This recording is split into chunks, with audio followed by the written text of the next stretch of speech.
Mais regarde, je vais t'expliquer le One Play Funnel en quoi ça consiste. Tu prends un réseau social. Sur ces réseaux, tu vas développer de l'audience en faisant des ajouts d'amis, en faisant des connexions LinkedIn, en faisant des followings, des commentaires, etc. Donc en gros, tu vas alimenter ton compte.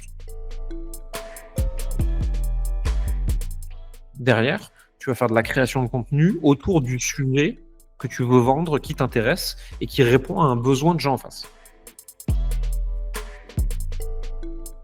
Sur certains contenus, s'il y a des réactions, tu vas venir discuter avec les gens par message en disant j'ai vu que tu avais réagi à tel truc, enchanté, coucou, est-ce que ça t'intéresse, que, quoi, pourquoi, comment, est-ce que je peux t'aider sur autre chose, tu papotes, rien d'autre.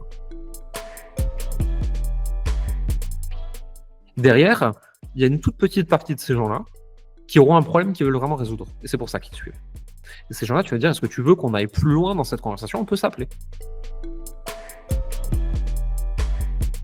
Tu vas effectuer un diagnostic pour voir si tu peux vraiment les aider. Et au bout de ça, tu vas leur dire, écoute, d'après tout ce que tu m'as dit, je pense que je peux t'aider à régler la situation de telle façon, telle façon, telle façon. Est-ce que tu veux que je te présente ce que je fais et comment je le fais? Et donc là, tu pitches ton offre, il y a des personnes qui diront oui, d'autres qui diront non. Tu vois que les étapes sont extrêmement simples, que même quelqu'un qui n'est pas habitué au digital peut tout à fait les réaliser avec un seul réseau social du moment qu'il apprend à s'en servir à peu près correctement, et que le reste, c'est juste des humains qui parlent à des humains. Ouais, Jérémy, comme je te disais en off, moi j'avais déjà entendu parler de toi il y a quelques années avec une personne qu'on avait en commun, Pierre Godard, que j'ai reçu 2 fois même sur le podcast. À l'époque, je faisais encore, ça me fait bizarre je faisais un business bizarre là.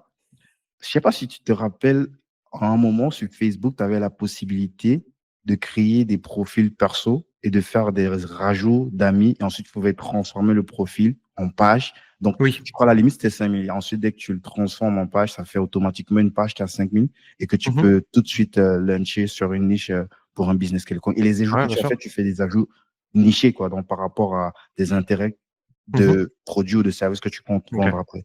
Donc, ça, c'est ce que moi, je faisais à l'époque. Et je vendais ça sur 5 euros.com. Enfin, je crois que c'est Comeup maintenant, ils ont changé de nom. Ça, là, je parle vraiment de 2017, 2016-2017. Et Pierre, je ne sais même plus comment je l'ai rencontré. Et il avait vu mon truc, il était intéressé, il voulait que je lui montre comment faire, comment faire cette activité-là, quoi.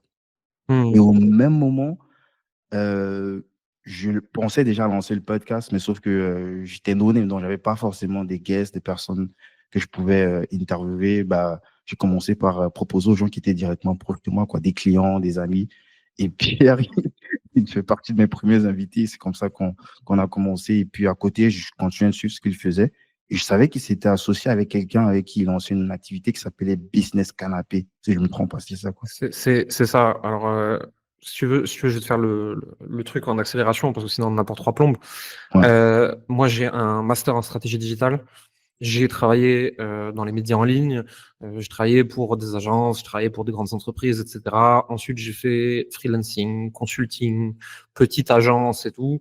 Et au bout d'un moment, j'en ai eu marre et je suis revenu à accompagner sur le digital. Donc, je maîtrise les infopreneurs, les coachs, les freelances. Tu vois. J'ai eu un premier programme tout seul qui s'appelait La Meute. Ensuite, avec un associé, à l'époque, on a lancé le programme Mercure, qui après est devenu le programme Business Canapé. On a collaboré avec Pierre Godard justement sur ce programme, son lancement, son développement, etc. Et moi, en 2020, Pierre a arrêté de travailler avec cet associé avec moi. En 2020 ou 2019, je me souviens plus bien. Et en 2021, moi, je me suis séparé de cet associé et j'ai continué ce que je fais aujourd'hui. Super. J'allais te poser la question, tu l'as fait. Donc, mais est-ce que tu peux quand même te présenter succinctement, mon cher? Ouais, bien sûr. Je m'appelle Jérémy Coleman, j'ai 36 ans, je vis en France, je suis marié, je suis papa d'un petit garçon de 1 an. Ça dit déjà beaucoup de choses de moi sur le plan personnel. Et en pro, je suis à la tête d'une entreprise qui s'appelle Coleman Publishing, qui aide des coachs, des infopreneurs, des freelances, des consultants, enfin toutes les professions de service, à développer leur activité avec des systèmes aussi simples que possible. Donc sur des gens qui sont plutôt débutants, avec une méthode qu'on a créée qui s'appelle le One Place Funnel. Et sur des gens plus avancés, on va les aider à scaler avec des systèmes de VSL éducative, evergreen, au sein d'un produit qui s'appelle le Mastermind Fast and Slow. C'est essentiellement ça que je fais. Et Est-ce aujourd'hui, Coleman Publishing, c'est 400 clients par an, j'espère 500 en 2025. C'est une trentaine de personnes dans l'équipe et c'est 2,7 millions de chiffre d'affaires en 2024. Ah ouais, quand même. On va parler de tout ça, de ton évolution aussi, parce que tu as fait un truc un peu, une présentation ultra rapide tout à l'heure de ton Mmh. parcours. Mais il y a quelque chose que j'ai l'impression qu'il n'a pas beaucoup changé. Tu as beaucoup évolué, tu as beaucoup changé, mais j'ai l'impression qu'il y a quelque chose qui n'a pas beaucoup changé dans ta façon de travailler, d'opérer, de lancer ton activité. C'est la simplicité, quoi. Mmh. Parce que quand je me rappelle de l'époque de ce que Pierre me disait avec Business Canapé, moi, justement, c'était l'époque justement où on faisait des funnels un peu complexes, là, avec plein d'états. Mais lui, il me disait non, un truc simple. Je crois qu'il avait un truc sur un Google Doc. Il n'avait même pas une Oui. page Internet. Ouais, c'est ça.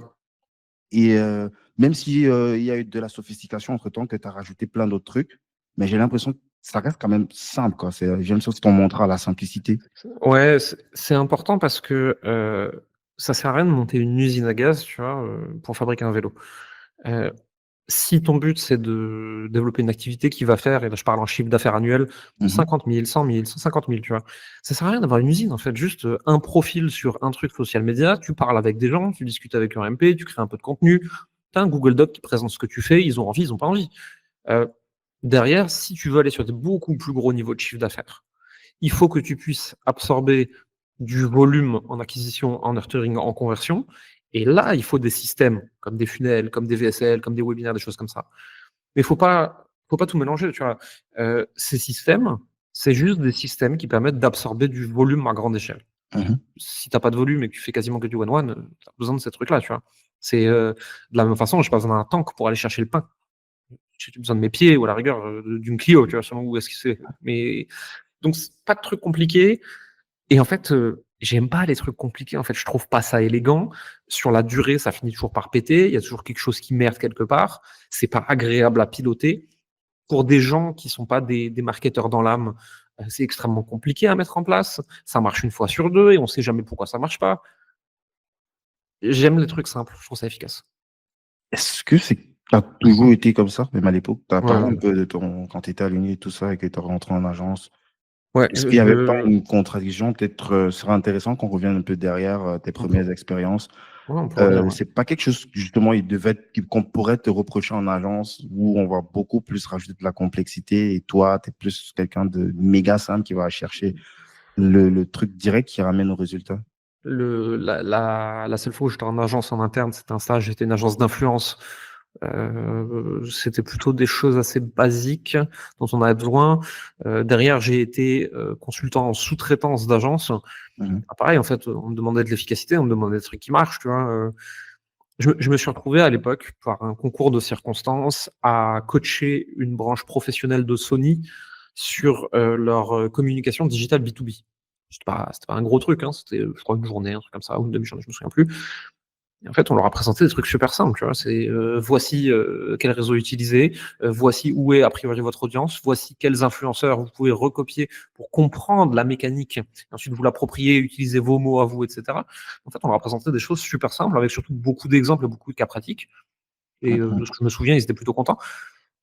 Que ce soit en B2B ou B2C, j'aime bien les choses simples en fait. Et après, si les gens en face de moi, ils viennent vraiment d'un univers corporate avec ses dérives, où ils veulent des trucs très compliqués parce que ça leur donne l'impression d'être intelligent, d'avoir un truc à raconter à leurs supérieurs, des choses comme ça, ils font pas appel à moi. Tu vois. Je suis, mais de toute façon, tu regardes ma tronche aujourd'hui, je suis l'antithèse de ce que ces gens-là appellent. mhm. Je suis trop vulgaire, je suis trop droit au but, j'ai trop tendance à dire qu'un truc c'est de la merde si c'est vraiment le cas. Et je C'est trouve trop que pas politiquement correct. Ouais. ouais, et je fais pas exprès, tu vois? Parce qu'il y a des sujets, par exemple, qui sont trop incorrects. Je préfère juste ne pas en parler. Parce que j'estime que, à part foutre la merde, mon avis, il a pas grand-chose à apporter au débat. Heu, Mhm. mais sur ma zone d'expertise, et elle est toute petite, hein, mais c'est la même depuis 15 ans, j'ai pas envie de faire des ronds de jambes. Quand j'ai un truc à dire, je le dis. Tu pas content, tu pas content. Fallait pas me demander dans ce cas-là. Yes. Et 15 ans de et ap carrière. ouais, j'ai commencé à faire du marketing digital. Au début, c'était pas grand-chose, hein, mais quand j'avais 22 ans, un truc comme ça. J'en ai 36 aujourd'hui, donc ça fait un peu non, ça fait une quinzaine d'années, ouais. Et comment tu rentres dans ça? Je veux dire, est-ce que dans ton parcours, il y avait déjà une trajectoire claire? Je ne veux pas Au début, refaire non, toute ta pas vie, hein. Reprenons non, juste non, mais comment je peux qu'est-ce t'expliquer, qui t'influence. vers mes 18 ans, je pense que c'est un truc comme ça. Je comprends qu'en termes de développement personnel, je suis à 0, qu'avec les filles, je suis à 0, que ça, tu vois, je suis un petit geek, quoi. Et donc, comme tout le monde, je vais sur Google et je tape des trucs, tu vois? Je tape sur, comment avoir une copine, comment être plus à l'aise, comment être moins timide, des trucs comme ça, tu vois? Je me souviens plus exactement. Et je me retrouve sur un média en ligne qui existe encore, je crois d'ailleurs, qui s'appelle artdeséduire.com. Je découvre, le monde de la séduction en ligne, tu vois? Avec ses dérives aussi d'ailleurs, hein. Mais moi, je m'accroche surtout à une branche de ce truc-là qui est le développement personnel. Je commence à lire des livres, je découvre des gens comme Tony Robbins, je découvre plein de gens. Mais je découvre aussi tout ce monde du business en ligne, tu vois? Ah, sauf qu'à l'époque, c'était des blogs avec des produits à 9 €. Ouais, je vois. À ce moment-là, donc je découvre le business en ligne, je m'y accroche pas plus que ça, juste je m'y intéresse, mais je continue mon chemin sur tout ce qui est développement personnel, tu vois? En disant: «Quel humain j'ai envie de devenir?» Et en choisissant de devenir un autre humain, bah, je commence à lire plus de livres. Et tu sais, quand tu commences à explorer le monde des bouquins, de non-fictional books, des bouquins de FRSO, des bouquins de business, des biographies de gens un peu stylés qui ont fait des trucs et tout, très vite, tu commences à découvrir le marketing, tu commences à découvrir la vente, tu commences à découvrir comment construire des entreprises. Et moi qui déjà à l'époque matchais à aucun moule, je me suis bien rendu compte que ça pouvait être un truc. Et il se trouve qu'à cette époque-là, je rate une année de fac. Mes parents, ils me mettent un coup de pied au cul, ils me disent: «Tu vas aller dans telle école, tu fermes ta gueule, tu vas là, c'est tout. Il y a pas de sujet, tu vas pas faire rien, donc tu vas là». Et ils me mettent à l'ISEG, en marketing et communication. Je fais un C'est où tronc, ça? C'est dans quelle ville? c'est à Strasbourg.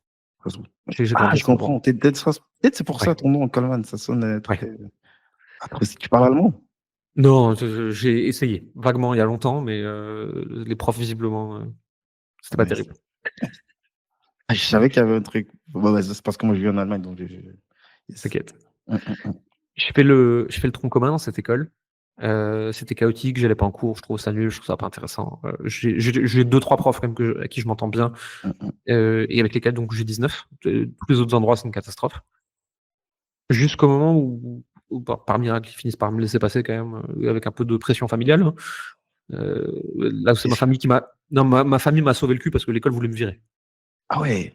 Ah ouais, donc j'étais jamais là. Et puis j'étais con, quoi, enfin, j'étais un petit con, vraiment. Heu, je sais pas comment je me retrouve en 4e année et là, il y a la spécialisation. Et là, je me suis spécialisé en stratégie digitale, en fait. Et là, d'un coup, ce que je vois à l'école, se connecte à ce que j'ai découvert par le passé, aux petits trucs que je bidouillais sur internet, tu vois? Et d'un coup, Mmh. tout prend du sens. Et d'un coup, j'ai l'impression d'être à l'école pour quelque chose, je comprends ce que je suis en train de faire, tu vois? Et là, j'ai un déclic, je développe plus de projets en ligne. J'avais un blog dans la mode masculine à cette époque-là, qui est devenu un média en ligne, qui a développé des objets en e-commerce, et qui a développé un livre aussi. Enfin, on commence à faire de plus en plus de choses. Et tout ça fait que je finis par avoir mon diplôme, je pars à Paris pour, le travail et plein d'autres trucs. Et quand j'arrive à Paris, si tu veux, je développe ce média. Ce média finit par être, le 4e ou 5e en France à l'époque sur la mode masculine. Ah ouais. Ça existe encore?